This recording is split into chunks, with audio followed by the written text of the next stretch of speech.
अस्सलामुअलैकुम एवरीवन, कैसे हैं आप सब लोग। उम्मीद करती हूँ कि सब खैरियत से होंगे और बिल्कुल ठीक होंगे। अल्हम्दुलिल्लाह जी, मैं भी बिल्कुल ठीक तो नहीं हूँ लेकिन ठीक हूँ अल्हम्दुलिल्लाह। आप लोगों को आवाज़ से अंदाज़ा हो ही रहा होगा कि तबीयत जो है वो ख़राब है, और सिर्फ मेरी ही नहीं, हमारे पूरे घर की तबीयत ख़राब हुई हुई है। छोटी जो है वो बेटी भी थोड़ी सी बीमार हुई हुई है। अब्दुल अहद तो बस पूछे ही ना, इतना ज़्यादा बीमार हुआ हुआ है।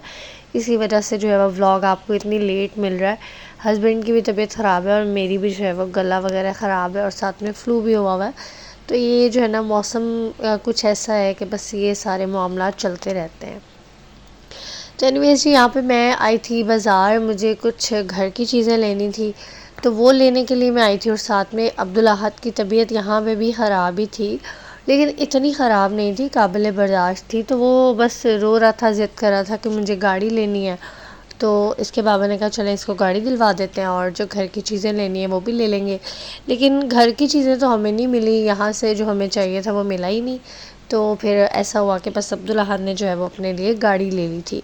और अब्दुल अहद की आदत है, बस गाड़ी इसने वही लेनी होती है जो इसके पास पहले भी होती है, ये दोबारा से उठा लेता है। तो जी, यहाँ पे देखें, मेरे हस्बैंड भी जो है वो डॉक्टर के पास आए हुए थे। सबसे पहले उनकी तबीयत ख़राब हुई। उन्होंने जो है ना मतलब दवाई वगैरह, मैंने ज़बरदस्ती उनको बोला कि आप ले लें ले ले ले लें। वो तो मान ही नहीं रहे थे कि नहीं मैं ठीक हो जाऊंगा खुद ही। लेकिन ऐसा हुआ कि ये दवाई खाने के बाद उनकी तबीयत और ज़्यादा ख़राब हो गई। ये किचन में क्या हो रहा है? अच्छा, तो ये हो रहा है किचन में। ये मेरे पीछे से आप चेयर रख के ऊपर चढ़े हुए हो। टिंडो हुई पड़ी मेरे बेटे की। हाँ जी, कि मम्मा को दे दो, मम्मा बना लेती हैं दूध।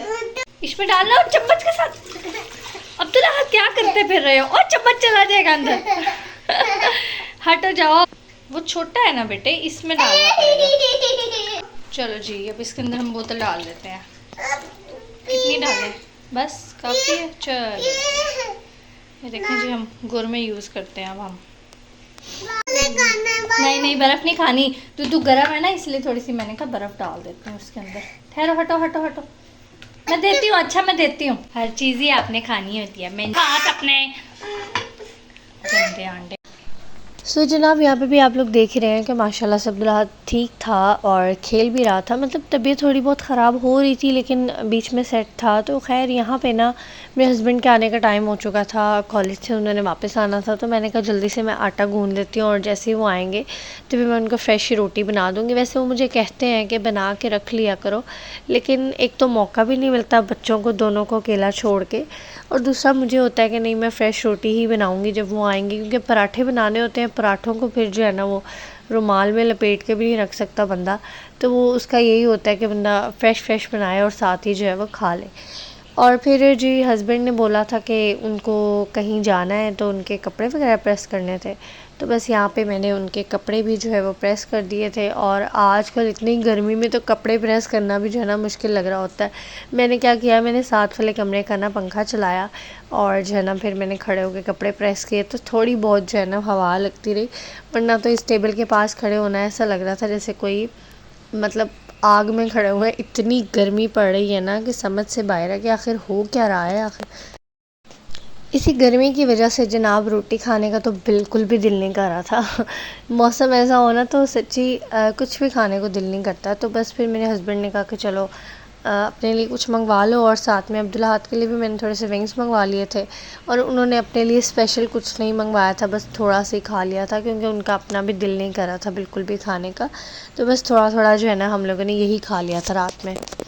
अच्छा जी, यहाँ पे आप लोगों के साथ एक बहुत ही ज़बरदस्त किस्म की रेसिपी मैं शेयर करने वाली हूँ, जो कि बहुत ही सिंपल है। मतलब मटन बीफ सबके घरों में आजकल है और सब जो है ना एक तरह का सालन खा खा के तंग आ चुके होंगे। तो मेरे साथ भी कुछ ऐसा ही सीन था कि कढ़ाई भी खा ली थी, पुलाव वगैरह एवरीथिंग हो चुकी थी, और अब बस जो है ना वो दिल कर रहा था कि कुछ डिफरेंट होना चाहिए। तो मैंने सोचा कि क्यों ना बनाया जाए चटखारेदार मटन रोस्ट। तो मैं यहाँ पे मटन रोस्ट बना रही हूँ। उसके लिए मैंने ना मटन को अच्छे से वॉश कर लिया था, और उसके बाद जी मैंने इसको लगाया नमक और बस 5 मिनट के लिए छोड़ा, और फिर मैंने ना इसको ऑयल में फ्राई कर लिया। ऑयल में जी हमने इसको इतना फ्राई करना है कि हल्का सा जो है ना मटन के ऊपर ब्राउन ब्राउन कलर आ जाए, बहुत ज़्यादा नहीं हमने इसको ब्राउन करना, वरना ये होगा कि जब फुली ये डन हो जाएगा ना तो थोड़ा सा ना हार्ड हो जाएगा। तो हमें सॉफ्ट सॉफ्ट चाहिए, तो इसलिए हम जो है ना इसको मतलब बहुत ज़्यादा नहीं, तकरीबन 20 से 25 मिनट ना आपने इसको मीडियम फ्लेम पे ना ऑयल में फ्राई कर लेना है, बस इतना काफ़ी होगा। और जी ये हैं वो सारे मसाले जो हम मटन रोस्ट के लिए इस्तेमाल करेंगे। सारे मसाले जो है ना आगे मैं आप लोगों को बता दूंगी कि कौन कौन से मैंने यूज़ किए हैं। अभी आप लोग बस ऐसे ही देख लें, सारे मैंने आपको दिखा भी दिए हैं, आगे जो है वो रिटन फॉर्म में भी आपको मिल जाएंगे, तो सब पूरी रेसिपी जो है वो आप नोट कर सकते हैं आराम से। अच्छा, हर बार मैं क्या करती होती थी कि मैं ना दही के अंदर सब मसाले ऐड करती थी। उससे मेरे साथ हमेशा ऐसा होता था कि मसाला जो है ना वो थोड़ा सा पतला रह जाता था, और वो चिकन हो या मटन हो, बीफ हो, जो भी है, उसके ऊपर सही से अप्लाई नहीं होता था। और जब तक सही से अप्लाई नहीं होगा, मतलब उसके ऊपर चीज़ टिकेगी नहीं अगर, तो वो उस टाइप की नहीं बन सकेगी। तो मैंने इस बार क्या किया कि मैंने सबसे पहले ना सारे मसाले ऐड किए। बाउल के अंदर मैंने सारे मसाले ले लिए, और जो मसालों की क्वांटिटी है ना वो सारी मैंने 1 टीस्पून लिया है, इससे ज़्यादा नहीं लिया है।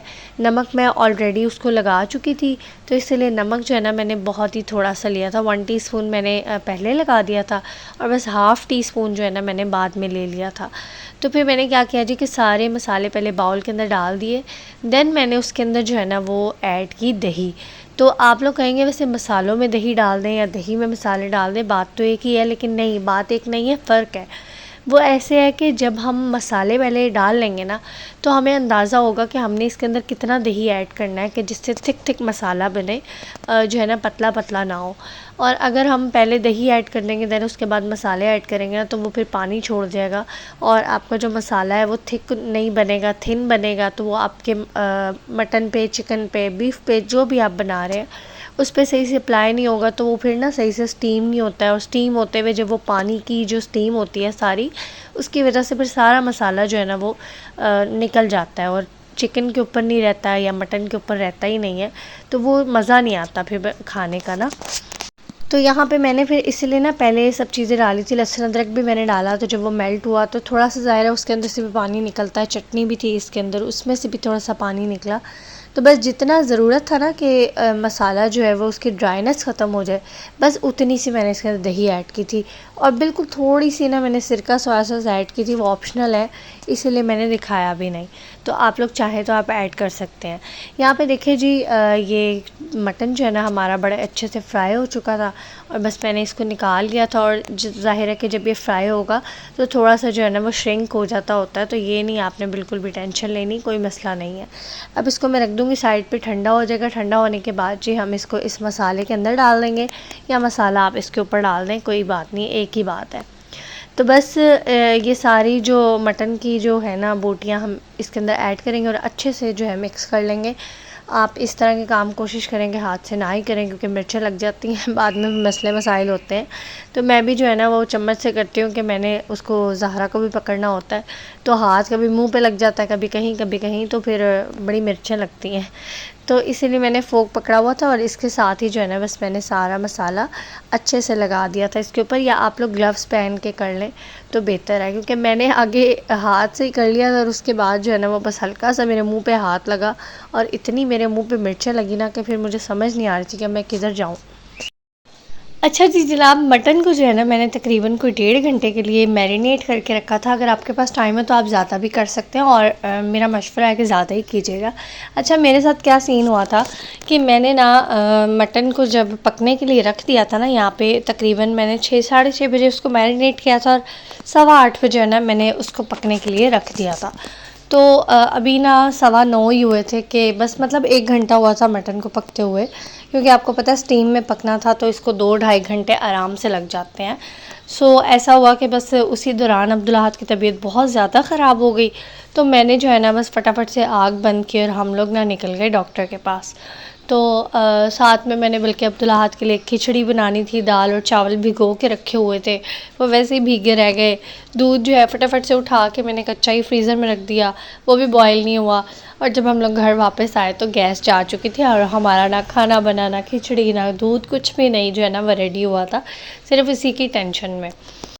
तो मैंने ना ये फिर नेक्स्ट डे बनाया था, लेकिन आप लोगों को मैं पूरी रेसिपी एक साथ करके दिखा रही हूँ। तो ये उसी नाइट जो है वो मैंने नहीं बनाया, मतलब कहने का मेरा ये है कि सारी रात ये पड़ा रहा तो और भी ज़्यादा अच्छा मैरिनेट हो गया था और बहुत ही ज़्यादा सॉफ्ट बन गया था। सो जब मैं इसकी प्लेटिंग कर रही थी ना, तो हड्डियाँ जो है ना वो मेरे हाथ में आ जा रही थी और जो इसकी जो बोटियाँ हैं वो सारी नीचे गिरी जा रही थी। इतना ये मज़े का, इतना सॉफ्ट बना था। और मसाला भी आप लोग देख सकते हैं कि जो मैंने इतनी लंबी लंबी बात की थी पीछे कि मसाला जो है वो हमने थिक बनाना है, वो इसी वजह से कि आप देखें कि पीसीस के ऊपर जो है ना बहुत अच्छे से मसाला लगा हुआ है।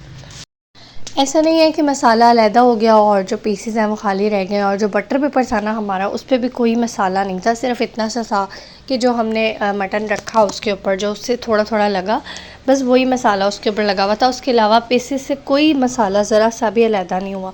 तो आप लोगों ने इसको ज़रूर ट्राई करना। ये बहुत मज़े का बना था और इतना सॉफ्ट बना था, इतना जूसी बना था कि बस मैं आपको क्या ही बताऊँ। फटाफट नीचे उतर गए हैं, ये नहीं पता लाइट भी ऑन करनी है, चाबी भी नीचे गिरा दी है।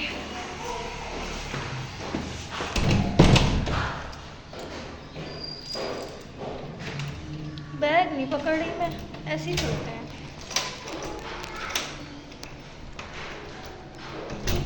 मैं जब भी सीढ़ियों में व्लॉग बनाती हूँ ना, मेरे साथ बहुत गलत होता है मैं बहुत बुरा गिरती हूँ। अल्लाह करे आज ना गिर जाऊँ, इसलिए बंद करने लगी हूँ मैं। देखिए जी अब्दुल्लाह के लिए मुझे क्या क्या कुछ करना पड़ रहा है। अब्दुल्लाह मुझे झूले में बिठाया रहा है।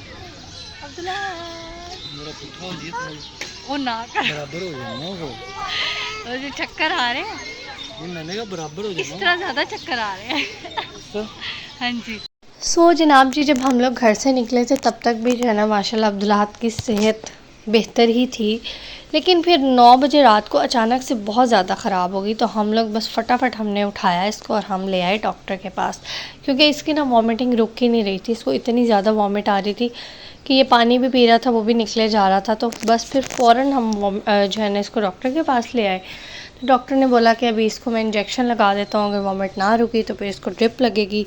और हम लोग बहुत परेशान हुए थे कि ये ड्रिप कैसे लगवाएगा, लेकिन शुक्र है अल्लाह पाक का कि ड्रिप की नौबत नहीं आई। लेकिन अभी तक जो है ना इसकी तबीयत काफ़ी मतलब ख़राब ही है, अभी भी सेट नहीं हुआ है। सो ये देखें कितनी सारी मेडिसिन जो है ना इसको बेचारे को दे दी। और इसके बाद हम दोबारा गए और 2 मेडिसिन और ऐड हो गई थी इसके अंदर। और खाने का भी आपको बताया कि फिर वो बीच में ही रह गया था। तो फिर आते हुए जो है ना मैं बस बिरयानी ले आई थी और ये भी हमने पूरी तरह नहीं खाई थी। ये टेंशन इतनी हो गई थी कि भूख ही ख़त्म हो गई थी बिल्कुल। और बस जी यही था आज का मेरा व्लॉग। उम्मीद करती हूँ कि आप लोगों को पसंद आया होगा। तो इसको लाइक कर दीजिएगा, चैनल को सब्सक्राइब करना मत भूलिएगा। मुझे अपनी दुआ में याद रखिएगा, अब्दुल्लाह को याद रखिएगा। इंशाल्लाह दोबारा मिलेंगे। अल्लाह हाफ़िज़।